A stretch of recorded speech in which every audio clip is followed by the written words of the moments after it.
Mr. Speaker and my colleagues, for a large part of my entire life, and for just about every day of my public service life, I've never left my house without carrying in my breast pocket the most important document we have in the entire world. It's the Constitution of the United States of America. Now, I say the second most important document because when we pledge allegiance under God, probably the most important document to me is the Holy Bible. Because everything in this Constitution was given to you and I before we ever came into this world. There's no man who ever gave us, or woman, whoever gave us any of the freedoms or liberties in here. They're God-given freedoms and liberties. Now, you can impede them, you can attempt to reduce them, but you never can really take them away. That happens in totalitarian states where they try to. But every young child, every mother, every father, every grandmother, in every corner of the world, with every tin-horn dictator, has the same freedoms and liberties that are in this Constitution of the United States of America. That's why it's such a great document. And you know within this document, there's what's called the Second Amendment. And you've heard what a portion of that says. It says the people's right to keep and bear arms shall not be infringed. Let me just highlight the word, the people. I know it talks about a militia. It doesn't talk about CIA agents. It doesn't talk about FBIs. It doesn't talk about policemen or law enforcement officials. It doesn't talk about assemblymen or senators or presidents. It talks about the people. And in the United States of America, and really in the world, when this Constitution talks about the people, it talks about everybody's right. Amendment number 2. You're going to turn that into Amendment 1.5 today because you're going to diminish it seriously. You're going to diminish that portion of the Constitution of the United States of America. A lot of people say, why do you need these guns? Why do you need all those bullets? What's the purpose of all that? And the answer, which comes out from a lot of Americans, gun owners and not gun owners, it's a part of the freedoms and liberties that we have in the United States of America. It was put in there by our founding fathers and many others along the way with amendments. It's for our public safety, to protect a woman in Georgia and her family. 5 bullets she put into the body of the man, he was still moving. Now, if there were 2 or 3 people in there and she only had 7 bullets in there, she might be dead and so her child might be dead. But most importantly, and this is where you snicker sometimes, it's to protect us from our own government. They were wise. They were smart, our founding fathers. They understood what was happening with the king. They understood what freedom and liberty is all about. They understood how precious and important it was. And they said, you should be fearful. That's why there's federalism. That's why there's not centralized power. That's why the states have a certain level of powers. They put that into the Constitution of the United States of America. They knew how important that was. So they snicker after you say, we might become a totalitarian state. We might have a rogue government. Snicker.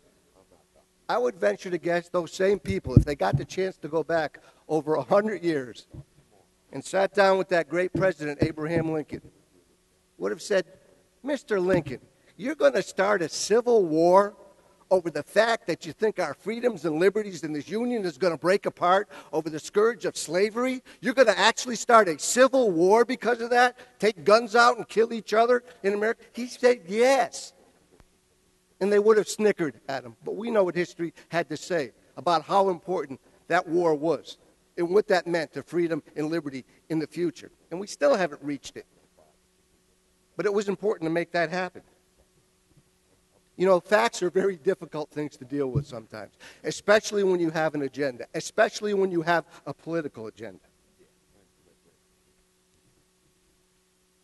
Here are the facts. In New York State last year, and there's no way to run from this, there were 769 murders and homicides. 769 murders and homicides. Those committed by the guns you want to ban today, these assault weapons, these killers of people, Could have been up to 5. May not have been.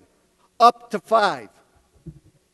This is the false sense of well-being you're giving to the people of New York State. 769 murders, and you think you're going to stop 5 of them, and you've solved the problem? That's what's dangerous about this bill. People are going to go in their homes and get your press releases and all your flyers and say, I'm a lot safer today. They banned those guns that could have killed 5 out of 769 homicides and murders. Now, I could have brought an assault weapon here today, but it's against the rules to bring an object onto the floor. You know what that would have been? A blunt instrument, probably a hammer. Because you know how many people were killed in those homicides by a hammer? 31 people were killed by a blunt instrument in a homicide in New York State. And you want to get rid of the ones that killed 5 people? Don't get me wrong. Shouldn't kill any people. But there's no set of laws. There's no diminishment of the rights and freedoms of the Constitution that is going to save everybody's life. Look, we have a death penalty in some of the states. We have life imprisonment. We have some of the most stringent laws in the world. But people still burglarize, they still rape, and they still kill. There's no set of laws or regulations or guidelines which are going to stop all bad people from doing bad things. But we have to try. You're absolutely right. We have to try. And there are so many good things in this bill. We want to deal with people who are a danger to themselves and others. Mental illness is a serious problem. We should help those people. But we can't let that help and our concern for them go beyond the safety and well-being of innocent law-abiding citizens. So we have to take guns out of their hands and make sure they don't get it. We have to increase penalties for people who get guns illegally, use them illegally, fire them illegally, kill people illegally, do other dangerous acts and break the law illegally. That's good. We should have an assault-free school zone where if somebody comes on a college campus or any place where there's a captive audience of our future, that's our children, their penalties are doubled. Whether they abduct, they use a knife, they use a gun, any assault on one of our children should be doubled. You know what? We have a speed-free school zone in New York State. Did you know that? Penalties are increased for speeding on the school grounds. We have drug-free school zones. Penalties are increased for selling or using drugs on a school.